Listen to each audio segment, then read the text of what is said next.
para ver eso, pero no las vamos a tocar. Y en el caso de las variables numéricas, pues tiene que ver mucho también con la pregunta, ¿no? Si lo que buscamos es establecer una relación entre variables, o por el contrario, lo que queremos buscar es diferencias entre variables. Entonces, si queremos ver si hay relación entre las variables, están las, bueno, dependiendo de si tu variable dependiente exista o no, o esté presente o no, podemos decidir entre correlación, por ejemplo, pruebas de correlación, que se cumplen esos supuestos, y tenemos algunas reglas, ¿no? En caso de que esto no se cumpla, tenemos las pruebas de Spearman, la de Kendall, y en el caso de que sí, pues la correlación de Pearson. En el caso de que sí existe una variable dependiente, entonces nuestra opción para hacer la regresión, ¿no? En particular la regresión lineal, pues va a depender también de esto, ¿no? Que la variable dependiente es binaria, es decir, es categórica, si para sí o para no. En el caso que no lo sea, pues nuestra regresión lineal, pues estamos hablando directamente de variables numéricas. Pero si la variable es categórica, entonces una regresión lingüística y muchas otras regresiones que existen también. Y por otro lado, si buscamos diferencias, tenemos que hacernos la pregunta de cuántos grupos tenemos nosotros para analizar, ¿no?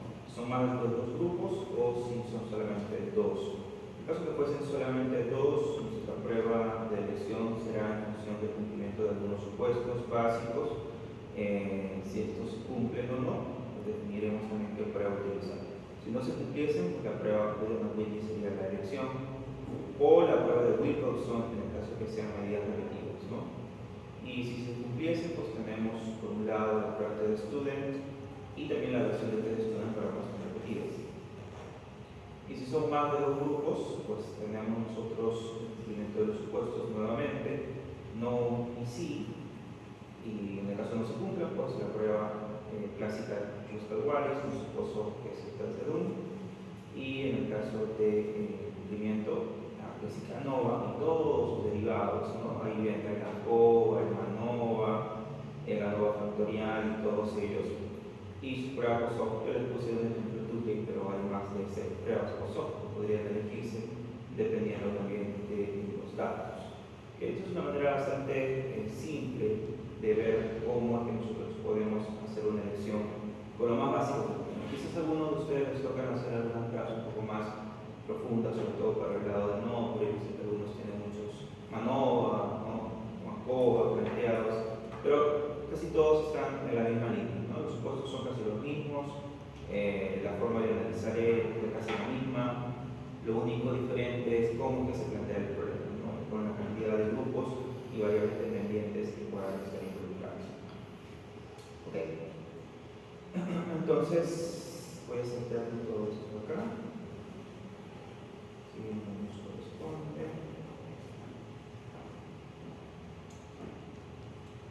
Ya. Entonces, lo más simple que tendríamos aquí. Pasa, pero ya estás recontratado. Estás en espíritu, pero no en cuerpo. Ya. Entonces, lo más simple que podríamos tener es pensar en la comparación de dos grupos. ¿Ok? Y cuando hablamos de comparación de dos grupos, me refiero a comparar el comportamiento de dos variables numéricas, y por lo tanto, lo que queremos comparar de estas variables numéricas son las medias de ellas, ¿no? Entonces, pues la prueba de elección que tendríamos nosotros sería la prueba test student. ¿Okay? Voy a ir rápido ya, porque esto es bastante contenido, había muchas explicaciones, pero vamos a tratar de resumir todo. En sencillo, la prueba test student lo que busca es comparar dos medias de muestras independientes. ¿Entendemos muestras independientes? Quiere decir que provienen de dos grupos diferentes. ¿Ok? Dos grupos diferentes. ¿Podemos tener muestras que no sean independientes? Sí, y corresponderían a aquellas que son, por ejemplo, un antes y un después. Tengo dos datos que provienen de un mismo grupo, medido en dos tiempos. ¿Ok? ¿Acá? Pero ahorita estamos en el supuesto de que tengo dos grupos y de cada grupo estoy evaluando su media y quiero comparar. No más simple. A medida que el tamaño de la muestra aumenta, entonces la distribución de student parece más a la normal. ¿Okay? Y esto es importante, sobre todo cuando nosotros calculamos el tamaño de la muestra, ¿no? Mucho buscamos que tengamos pocas muestras para reducir nuestros gastos y todo esto, pero eso tiene un costo, y el costo es que mientras menos muestras tengamos, nos vamos a alejar de la posibilidad de tener una distribución normal, es decir, de que los datos se adapten al comportamiento real que pueda suceder en la naturaleza. ¿Okay? Frente a esa situación, las pruebas paramétricas como esta tienden a ser menos robustas, que pierden capacidad de discernir entre un falso y un verdadero, y por lo tanto hay más riesgo de poder equivocarnos en el proceso de inferencia estadística o de prueba de hipótesis. ¿Ya? Entonces, fíjense, en el gráfico tenemos nosotros ahí diversas campanas de Gauss, ¿no? Y fíjense que la T, o el valor de la T que conforma la curva, mientras más muestras tengamos, se acerca más a la normal. ¿Ya? Entonces, el concepto viene por ese lado. Ahora, tampoco significa que yo tenga que tener 200 muestras. ¿Ya? Eso viene de un concepto que es el teorema del límite central, que básicamente en sencillo lo que implica es que si tenemos más de 15 muestras, siempre nos vamos a acercar a la normal. Ahora, nosotros estamos, la mayoría de ustedes están trabajando con experimentos, estamos por debajo de esas 15, ¿no? Entonces ahí es donde entramos un poco en un riesgo en la utilización de las pruebas paramétricas. ¿Ya? Entonces tengamos cuidado porque es probable que muchos de ustedes, cuando corran sus estadísticas, no resulten estas pruebas y tengamos que trabajar con pruebas no paramétricas. Por eso es que siempre cuando en sus proyectos se les dice, ¿no? En el apartado de análisis estadístico, primero dime qué harías con el cumplimiento de los supuestos y luego qué harías si que no se cumplen. Porque tienen que tener las dos estrategias, porque lo más probable es que en muchos de los casos eso no ocurre y tengamos que recurrir a las otras pruebas. ¿Ya? Entonces es simple. El planteamiento de la hipótesis para una t-student, la hipótesis nula es que las dos medias son iguales, ¿verdad? Las dos medias son iguales. En el caso de la hipótesis alterna es que estas son diferentes. Sencillo. Ese sería el planteamiento hipotético. Ok, entonces se tienen que cumplir ciertos supuestos. Seguro que me han escuchado hablar de esta palabra muchas veces, supuestos. ¿Qué son los supuestos? Son como unos requerimientos que tienen que existir para que podamos nosotros aplicar la prueba. Yo sé que ustedes conocen el supuesto probablemente más conocido también, que es el de la normalidad de los datos, ¿cierto? Siempre hablamos que los datos son normales o no son normales. Perfecto. Pero no es el único. Existen muchos otros supuestos para cada prueba que tiene algunos supuestos diferentes. Y en el caso de t-students tenemos datos. Primero que la muestra sea aleatoria. Se tiene que cumplir este criterio. ¿Este es un criterio estadístico? No. Es un criterio metodológico. ¿Y qué significa eso? Significa que los elementos que componen los grupos tienen que haber sido distribuidos de manera aleatoria. ¿Qué? Entonces, sí, ¿no? Ustedes tienen sus dientes, tienen sus discos, y para poder incluirlos en cada uno de los grupos, ustedes tienen que haber hecho alguna estrategia para que aleatoriamente estos sean distribuidos entre sus grupos. No sé, pues, papelitos, un Excel, números aleatorios, lo que ustedes quieran, pero tiene que cumplirse ese criterio. Segundo, independencia de observaciones. En este caso pues no hay problema porque estamos hablando que son dos grupos diferentes, ¿no? Se tiene que cumplir eso sí o sí, metodológicamente también. Y desde el punto de vista estadístico son dos: la distribución normal, ¿ok? Y la varianza, y que tengan varianzas iguales o homoscedesticidad. ¿Ya? La distribución normal, o, fíjense, es importante que cada grupo tenga más de 30 elementos. Eso no va a pasar con nosotros. Ninguno de nuestros grupos tiene más de 30 elementos. ¿Ya? Entonces tenemos que ir por el otro lado de verificar su distribución normal. Si no se puede asumir esa distribución, se podría intentar otro tipo de cosas como la transformación de los datos al cuadrado, logaritmos, etc. También se puede hacer para mantener el uso de la prueba. O, como ya les adelantaba, procurar hacer otro análisis, ¿no? Un análisis no paramétrico. Y las varianzas iguales. Es un poco más laxo con respecto a las varianzas. Si no se cumplen las varianzas iguales, se puede utilizar el test de Welch, que sigue siendo básicamente un test de students, sin la necesidad de pasar a una prueba no paramétrica. ¿Ya? Ok. Veamos un ejemplo sencillo. Se desea determinar si existen diferencias entre las medias de los valores de colesterol entre una muestra de hombres y mujeres. Dos grupos independientes, ¿no? Hombres y mujeres. Tengo valores numéricos, colesterol, y quiero saber si hay diferencias. Entonces, la hipótesis nula sería tan simple como decir que las medias son iguales para ambos sexos y la alterna que las medias difieren entre ambos sexos. O de la forma que ustedes lo quieran describir, pero básicamente tiene que tener ese sentido, ¿no? De buscar la diferencia entre ambas medias. Muy bien. Entonces, en Stata, ustedes cuando van a trabajar, recuerden lo primero que siempre tenemos que hacer es una pequeña descripción descriptiva de mis datos. Entonces el comando es ese, ya, para que lo tengan ahí. Siempre el tab, ¿qué te va a hacer el tab? Te va a mostrar una tabla, ¿no? Tab. Le digo al comando, es bastante intuitivo, tú lo bueno del Stata, ¿no? Tú le vas a decir, muéstrame una tabla de la variable sexo donde me muestre los valores resumen según la variable colesterol. Entonces, él lo va a entender así. ¿Qué te va a mostrar? La variable sexo y cómo se distribuye en su media, en su dirección estándar y la frecuencia por ahí. ¿Ya? Entonces, lo primero. Entonces, esos son los valores medios de colesterol. Mujeres 302, más hombres 287. ¿Son diferentes? Sí, son diferentes. Matemáticamente son diferentes. Estadísticamente no lo sé, y ese es el cuestionamiento. ¿Ok? Veamos sus desviaciones estándar. Para las mujeres es 50.41 y para los hombres 54.83. ¿Hay variabilidad en sus desviaciones estándar? Sí, pequeña, pero algo. ¿Ok? Y otra cosa importante también es valorar la frecuencia, ¿no? Los grupos son muy diferentes entre ellos, me refiero a cantidad. Uno tiene 29, el otro 31, estamos cerca, no hay mucha diferencia. Ok, entonces parece ser un buen ejemplo para poder mostrar el comportamiento de estas variables a través de la prueba de esto. Otra cosa que debería yo de hacer siempre es valorar gráficamente esa información. Para eso entonces vamos a utilizar el comando histograma.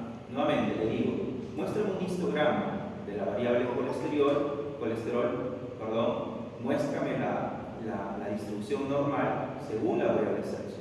Entonces, ¿qué va a hacer el Stata? Te va a mostrar dos gráficos, ¿no? Mujeres y hombres, esa línea, esa curva, esa campana representaría la distribución normal. Entonces la pregunta es, en función de esa distribución normal, ¿qué creen ustedes que está pasando con los datos para cada grupo? ¿Siguen una distribución normal? ¿No siguen una distribución normal? Pareciera que no. Uno, porque aquí los datos están más apuntalados, los están más altos que lo que debería estar la distribución normal. Y en el otro caso es una distribución más asimétrica, ¿no? Hacia un lado. Pareciera que no. Pero gráficamente no es el único método que podemos utilizar. ¿Okay? Entonces, vamos a ver ya estadísticamente cómo se van a evaluar estos datos. Este sería el comando, ¿okay? Para evaluar la normalidad. Le digo, ¿no? En función de la variable sexo, ordéname y muéstrame a través de la prueba Shapiro-Wilk cómo se comporta la variable colesterol. Eso lo estoy diciendo. Y te va a mostrar entonces esta salida dividido, ¿no? Según sexo, según más femenino y masculino. La prueba de Shapiro-Wilk y atrás, mejor dicho, al final, tenemos la probabilidad, que sería el valor P, que es lo que tenemos que interpretar. Entonces, ¿qué pasa con el caso de las mujeres? ¿Cómo se comporta el valor P? ¿Hay normalidad en los datos? ¿No hay normalidad en los datos? ¿Recuerdan esto? Es simple, ¿sí o no? ¿Hay o no?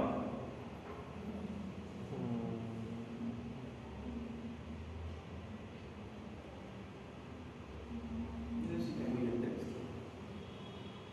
Ahí está. Fíjense, en el caso de la normalidad. En el caso de la normalidad, la hipótesis nula es que la distribución de los datos es normal, la hipótesis nula.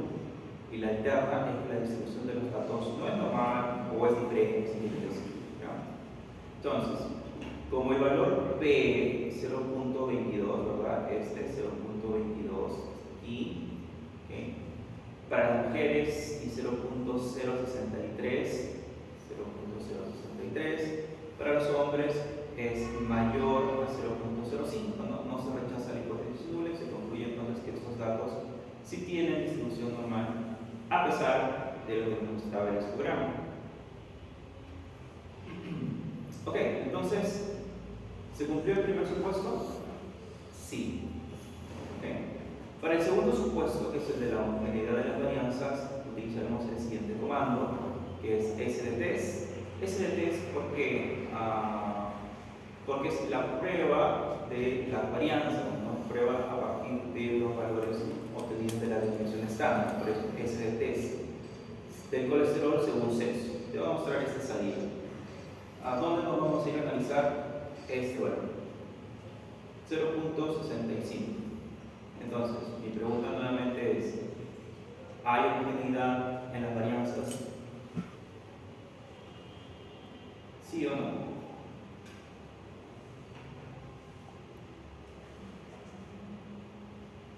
Chicos, ¿están dormidos?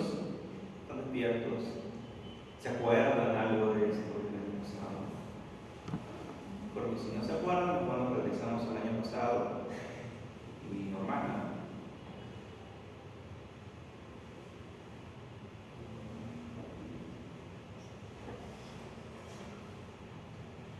¿Hay o no hay varianzas iguales?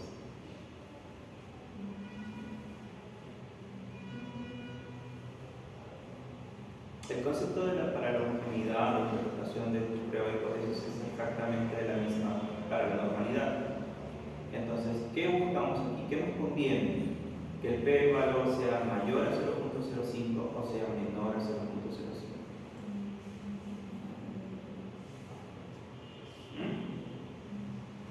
Menor. ¿Menor? ¿Por qué menor? ¿Cuál sería la hipótesis nula aquí? Porque esto es una prueba de hipótesis, ¿no? Yo tengo un supuesto es, quiero saber si hay o no homocedaticidad en los datos. Por lo tanto, tengo que plantear una hipótesis.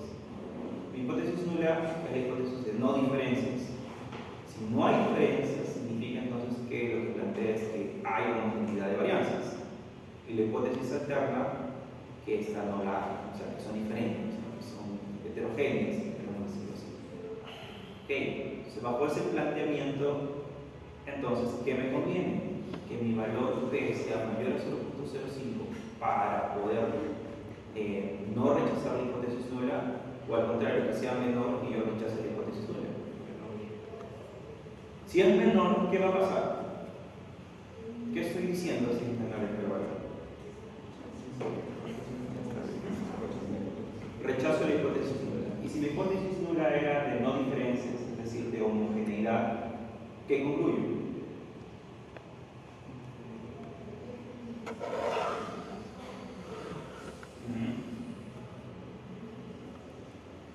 Eso es clave. Si no podemos interpretar esto,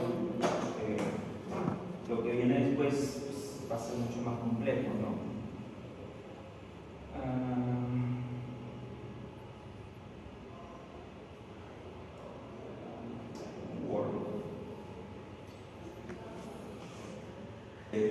No diferencias, de igualdad.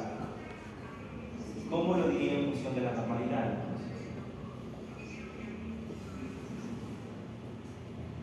Como quieran, ¿no? O sea, los datos siguen una distribución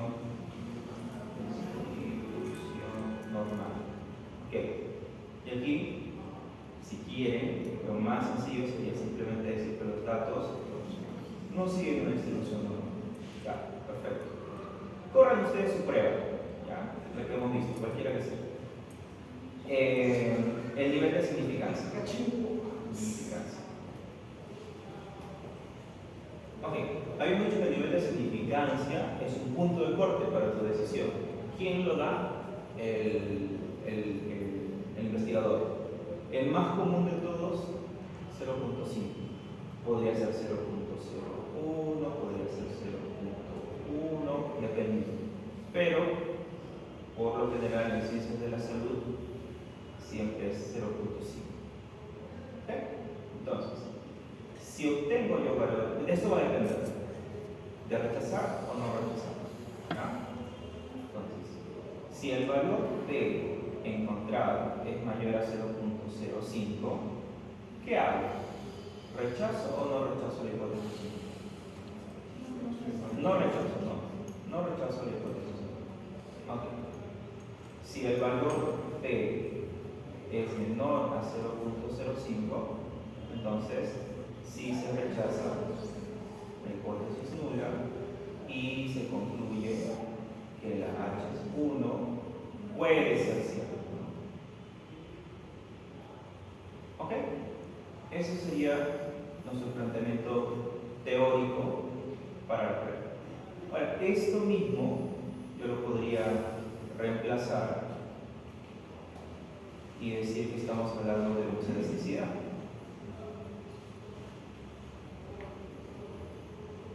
O igualdad de varianzas. ¿Ya? O homogeneidad de varianzas. Homogeneidad de varianzas. Es lo mismo. ¿Ok? Entonces los datos tienen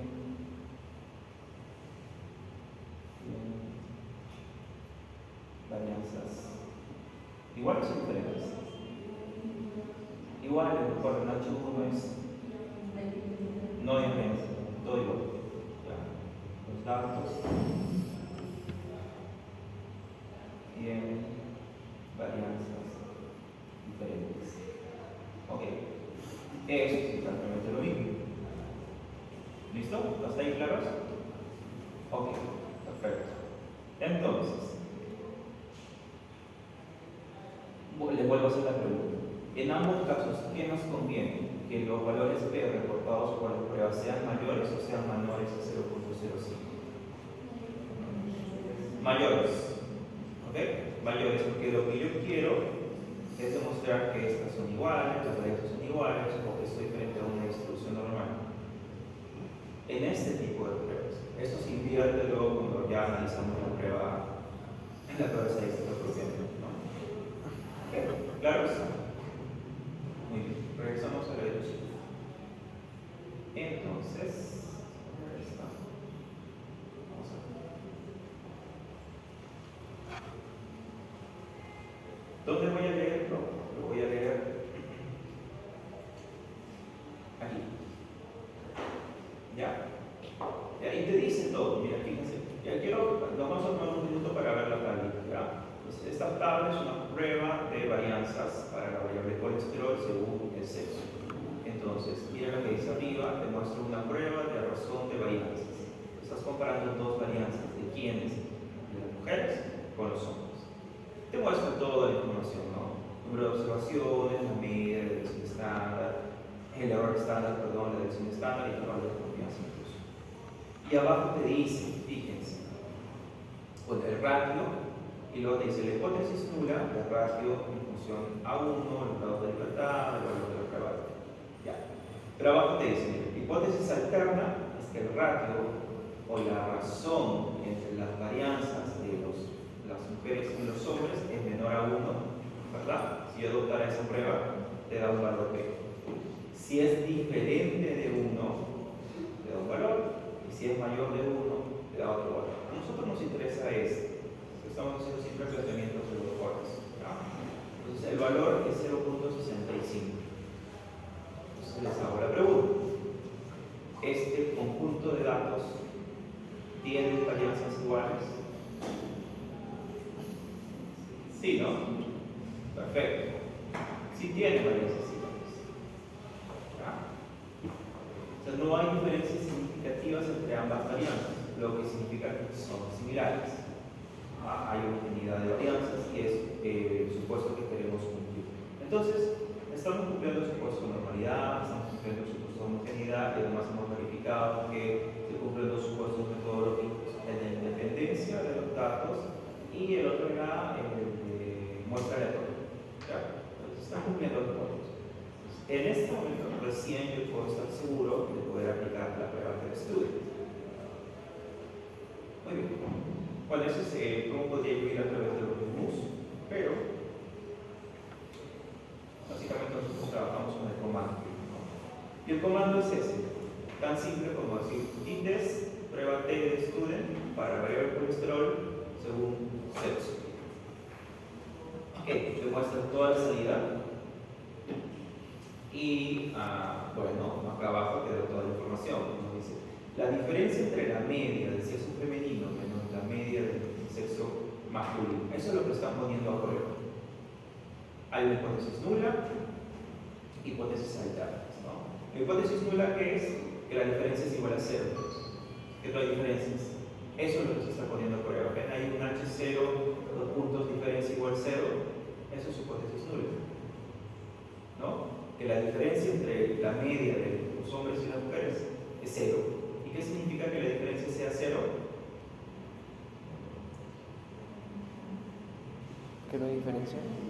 Claro, que son iguales, ¿cierto? ¿Ok? Esa es la hipótesis nula. Y por el otro lado, abajo están las hipótesis alternas. HA, una hipótesis alterna. Nuevamente te muestra 3 posibilidades en función de lo que quiero decir. ¿Qué significan estas 3 posibilidades, por ejemplo, chicos? La del centro, si se dan cuenta, solamente dice, hay un simbolito que es ese simbolito de exclamación, ¿verdad? Y hay un igual, ¿lo ven? ¿Ok? Ese simbolito significa diferencia, es el igual con la rayita, diferencia. Esta no te muestra ese símbolo, por eso te dice, considera que el símbolo de exclamación es la rayita que va en el igual, ¿ya? Por eso es diferencia. Pero, vean acá te dice que es menor que 0, ¿no? Este te dice que es diferente que 0 y el otro te dice que es mayor que 0, ¿no? Son interpretaciones, pero por ahora a nosotros nos interesa esta aquí. Entonces, ahora yo les pregunto, estoy encontrando que mi prueba T de Students me está diciendo que el p-valor encontrado para la diferencia entre las medias de los hombres y las mujeres es 0.26. ¿Cuál es mi conclusión? ¿Son diferentes o son iguales?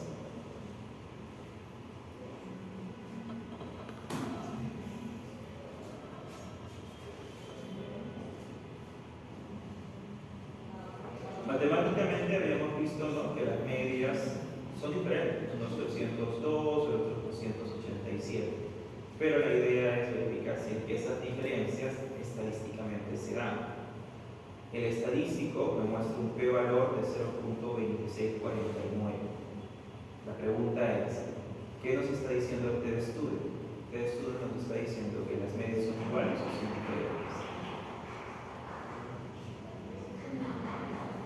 Son iguales. Ahora sí dice que son iguales. Los demás escucho murmullos, pero a nadie les escucho decir nada. Iguales, me por ahí escuché.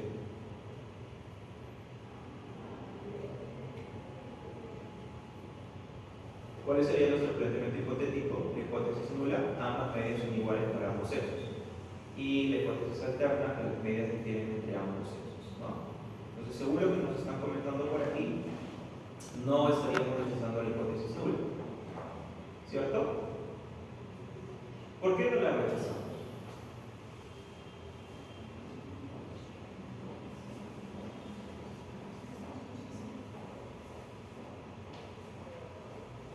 El planteamiento es el mismo, chicos. Como el p-valor de 0.26 es mayor a 0.05, no se rechaza la H0 y se concluye que las medias de los valores de colesterol son iguales entre ambos sexos. ¿Sí?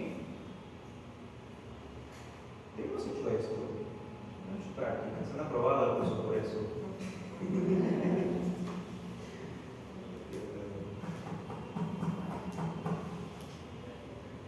¿Claros? ¿Sí? Es importante. Todo lo demás es básicamente el mismo raciocinio. Siempre es el mismo raciocinio. ¿Ok? ¿Alguien más aprueba de estudio?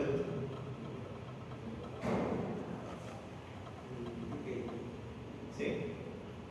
Más o menos por ahí. Ok, esta es otra prueba que básicamente, fíjense, es T de Students, pero al final se le agrega el Welch. El Welch es una prueba adicional que se emplea cuando, fíjense, dos muestras, una prueba de estudios para dos muestras con varianzas diferentes. ¿Ya? Si por ahí no se cumple el supuesto de homogeneidad de varianzas, puedo seguir utilizando TD Student sin la necesidad de pasar a una prueba no paramétrica, pero ajustando por huevos. ¿Okay? Ajusto por huevos. Y te lo dice, ¿no? Prueba TD Students para varianzas diferentes. Y la interpretación es casi la misma, ¿no? Es que el valor no cambia, pero el hecho es que deba de aplicar correctamente la prueba. El valor es el mismo casi, 0.2635 y el anterior fue 2649. 2 segundos dígitos decimales no van a cambiar nada, ¿no? Pero el hecho es que elijamos correctamente la prueba. Eso es solo para que sepan que existe. Ahora, hicieron todo, no se cumplió normalidad, no se cumplió varianzas. Ya no puedo hacer estudios. ¿Okay? ¿Cuál es la alternativa no paramétrica? La prueba U de magnitud. Entonces, esta es una prueba que sustituye a la T para comparar las medias de dos grupos independientes, siguen siendo independientes cuando no se cumplen los supuestos. También en algunos casos la vamos a encontrar como la suma de rangos de Fulcoxon, pero básicamente es una prueba U de magnitud. Pero tiene ese nombre también. De hecho, en Stata también sale ese nombre, pero a veces nos puede confundir un poco. Se calculan con todos los datos y no comparan las dos medias, sino las medianas. Entonces se aplica cuando alguna de las dos muestras contienen menos de 30 observaciones y no se puede asumir normalidad, incluso con transformación. Se trata de una variable ordinal en muchos de los casos y cuando la muestra es pequeña vendrá 10 observaciones en algunos de los casos. Entonces, si somos estrictos, la mayoría de ustedes que están trabajando con grupos pequeñitos siempre deberían elegir una prueba no paramétrica. ¿Ya? Ahora, en la literatura, en los artículos, ustedes van a encontrar que eligen pruebas paramétricas a veces hasta con 5 muestras y están corriendo 4 paramétricas, ¿no? No sé si está bien o está mal, ¿ya? Porque probablemente el resultado de la interpretación no va a cambiar, pero siendo correctos no debería de suceder. ¿Ok? No debería de suceder. Una forma que ustedes lo comprueben es que corran tanto la prueba paramétrica como la no paramétrica. Y si ambos llegan al mismo resultado, entonces quizás podrían presentar la prueba paramétrica por una cuestión que es más sencilla de su interpretación y la disponibilidad de la tabla también es más simple, ¿no? Por ahí podría ser ese motivo, pero en lo general debería respetarse sus cumplimientos, ¿no? Si la muestra es menos de 10, ya de cajón, yo sé que debería de utilizar una prueba no paramétrica. Ejemplo. Fíjense un estudio sobre la autoestima de varones de 19 y 23 años. Ok, entonces son hombres de 19 a 23 años y vamos a comparar entre fumadores y no fumadores. Se aplica un cuestionario que permite evaluar el nivel de autoestima a partir de esta escala de puntuación de 10 a 30, ¿no? O sea, mayor puntaje, mayor autoestima. Y la pregunta es, ¿la población de varones no fumadores tendrá mayor autoestima que los fumadores? Planteamiento hipotético, dice que el puntaje de los varones no fumadores es igual al puntaje de los fumadores y la hipótesis alterna que los puntajes de los no fumadores sea mayor al de los fumadores, ¿no? En función del problema.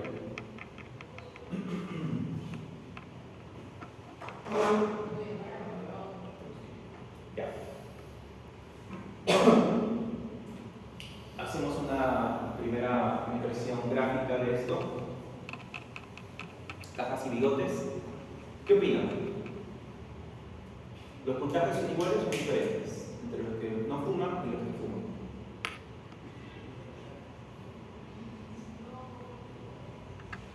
Son diferentes, ¿no?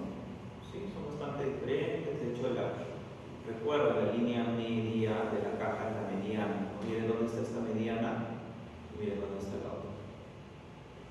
¿Ya? Entonces, sí, pues son bastante diferentes.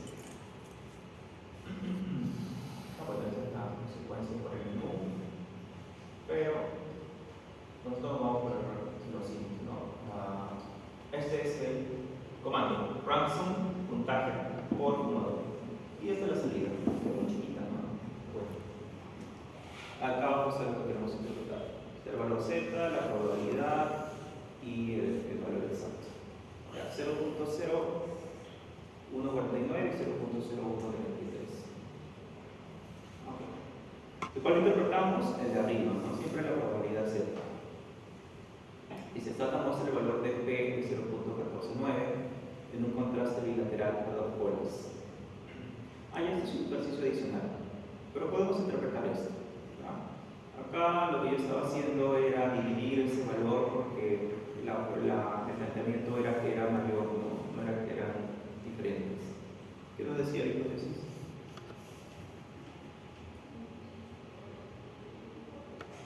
Que los puntajes de los varones no fumadores, ya no te estoy diciendo que sean diferentes, ¿no? Te estoy diciendo que son mayores. Entonces, al decir eso, lo que yo tendría que hacer en esta prueba, que no me muestra como la TED Student, que yo tenía, recuerda abajo 3 posibilidades de elección, ya acá no me muestra eso. Y como no me lo muestra, entonces yo tengo que hacer ese cálculo dividiendo la probabilidad, ¿no? Entonces podríamos hacerlo así, simplemente en Stata Display es como calculadora, ¿ya? 1 menos normal bajo el valor y te muestra el valor P que debería de ser. Entonces, así sea uno o trabajamos con las dos colas, fíjense, el valor de P es 0.0074, que es menor a 0.05. Por lo tanto, rechazamos la hipótesis nula y se concluye que los varones no fumadores tienen mayor autoestima que los fumadores, según el instrumento utilizado. Podrían colocar ahí todo completo. Entonces, Udeman es útil, sí es útil, pero por lo general ya nosotros preferimos utilizar pruebas más completas, pruebas multivariadas, por ejemplo. Okay. Acá se le añade el border, podríamos añadirle al final este comando border, que lo que hace es te muestra, es una instrucción que devuelve la interpretación de la U como una proporción, ¿no? Acá abajo te lo voy a mostrar. Dice 0.81, ¿no?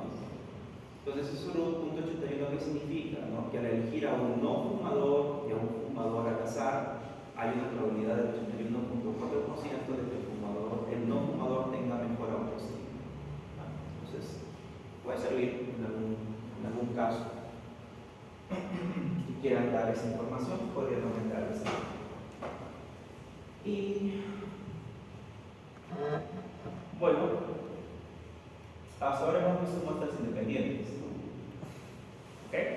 Y la otra cara de la moneda es cuando tengo muestras relacionadas, antes y después, para dos grupos.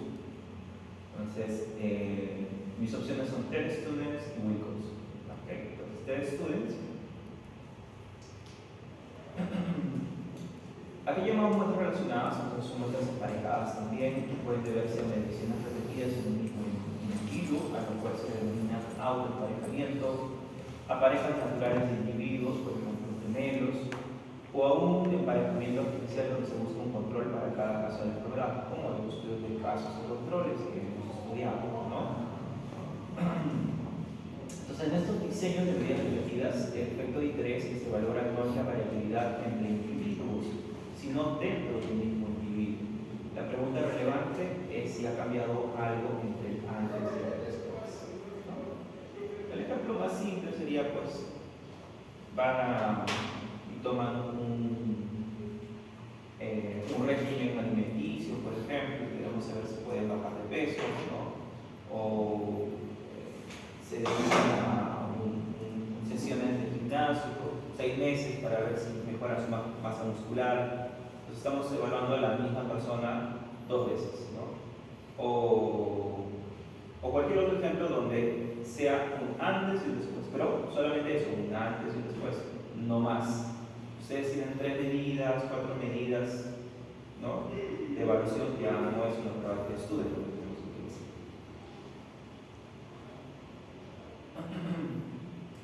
Supuestos, ya lo conocemos, la muestra debe ser aleatoria. A diferencia de la independencia, aquí tiene que ser variada, ¿no? Obviamente. Y la distribución normal, entonces tiene que demostrar la distribución normal o un n mayor a 3.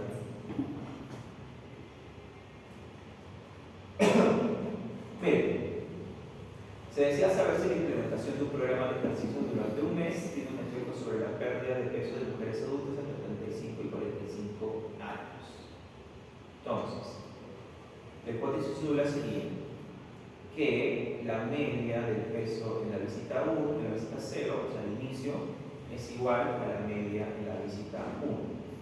La hipótesis alterna es que esto pueda ser diferente, o lo podríamos plantear de la siguiente forma, ¿no? También ya matemáticamente, pero básicamente es lo mismo.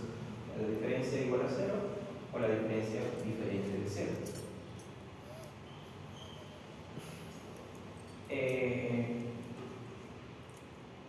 Algo importante para la base de datos cuando trabajo con medidas repetidas es que las medidas repetidas se muestran por columnas. ¿Ok? Entonces, ya hemos visto esto en sus bases de datos. Siempre voy a tener una columna que es el ID, que sería el sujeto, ¿no? Y fíjense lo que estamos haciendo. Entonces, tengo una columna para el peso 0, tengo una columna para el peso 1. ¿Ok? Entonces, cada fila va a representar a un solo individuo. Y luego tengo al final una columna de diferencias, ¿no? Estoy simplemente creando una nueva variable que es la diferencia entre el peso 2 y el peso 1, o el peso 1 y el peso 0 en este caso. Y tengo esos valores.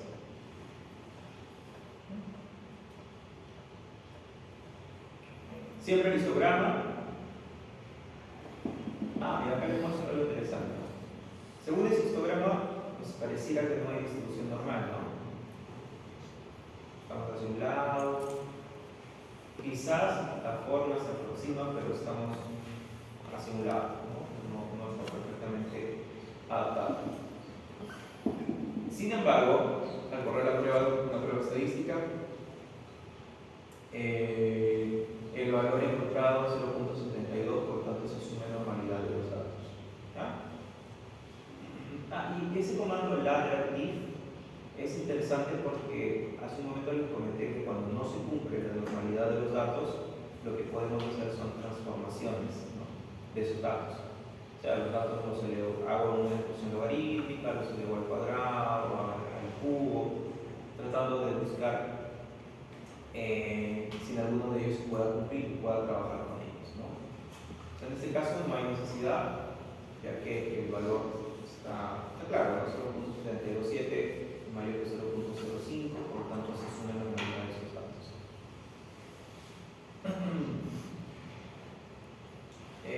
Entonces, la forma de poder aplicar esta prueba es con el siguiente comando: test valor 0 igual valor 1. Nada más. Y nos arroja el resultado. ¿Qué vamos a analizar aquí? Nuevamente, esta región. Entonces, ustedes ya saben, con un valor P de 0.7565, ¿qué concluyo?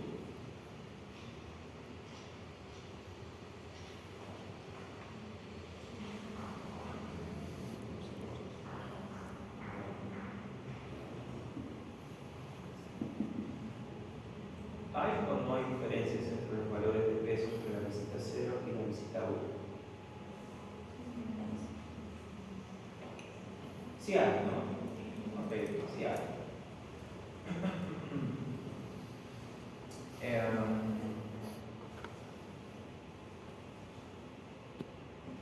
Aunque matemáticamente no es mucha la diferencia, ¿no? De un 73.86 a un 74.2 es un kilo y un poquito más. Pero bueno, estadísticamente esa diferencia sí existe, ¿no? Entonces siempre recuerden, cuando el p-valor es mayor a 0.05, no rechazamos la hipótesis nula, por lo tanto, se concluye que la media de peso que debo aplicar el programa no es diferente de 0. Entonces hay un efecto positivo del programa, ¿no? Un kilo, no sé cuántos meses fue, no recuerdo lo decía, pero no. Pero bueno, un kilo más o menos, un poquito más de diferencia. Wilcoxon.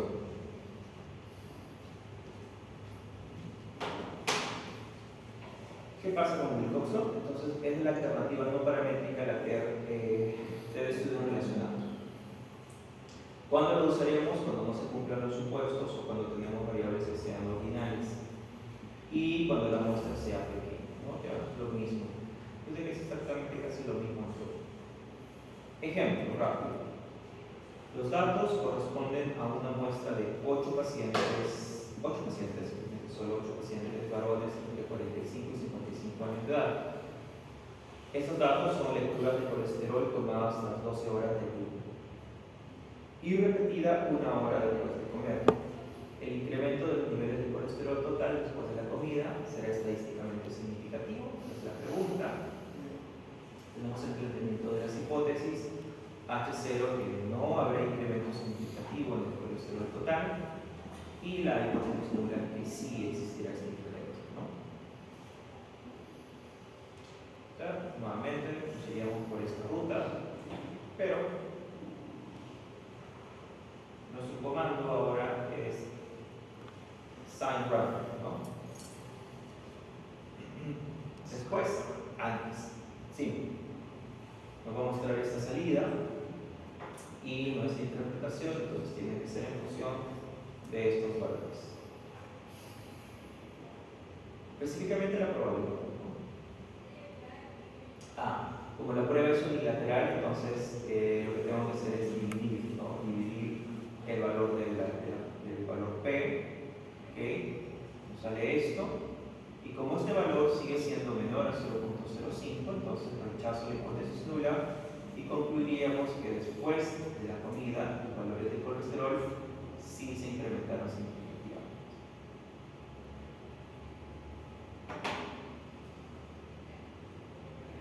¿Está bien? ¿Están durmiendo?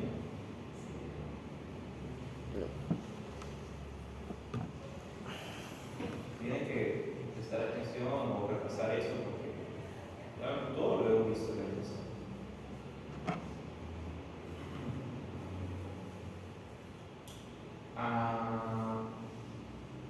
Ya, nos vamos a quedar acá y la próxima clase vamos a ver